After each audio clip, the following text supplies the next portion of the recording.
እንዴት ናችሁ? ዛሬ ሮብ ነው። ሳምንቱ ከተጀመረ ሶስተኛ ቀን እንዲህ እያለ ላጥ ላጥ እያለ ከዛ ደግሞ አርብ ቅዳሜና እሁድ ይመጣል። ከዛ የሚቀጥለው ሳምንት የምናስበውን ሰርተንም ቢሆን ሳንሰራም ቢሆን ሰዓቱ ጊዜው ይሄዳል አይቆምም። መሽቶ በነጋ ቁጥር ብዙ ጊዜ የሚያከራክር ቢሆንም አንድ እድል አግኝተናል ይባላል። ተጨማሪ እድል አግኝተናል። በሌላ በኩል ደግሞ ያገኘነውም እያጣን ነው ይባላል። የትኛው ላይ ናችሁ እናንተ ያላችሁት? እያጣን ነው? እየጎደለብን ነው? ወይስ ተጨማሪ እድል እያገኘን ነው? በዚህም በዛም ቢሆን ግን ያገኘናቸውን እድሎች መጠቀም በጣም ወሳኝ ነው። ነገን ከመጸጸት ዛሬ መስራት ይባላል።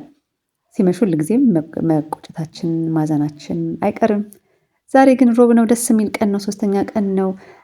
ከሰኞ ከማክሰኞ የተረፈውን ዛሬ መጨረስ፣ የዛሬን ደግሞ አጠናቆ ለማደር መትጋት ያስፈልጋል። መልካም ዕለተ ሮብ ይሆንላችሁ።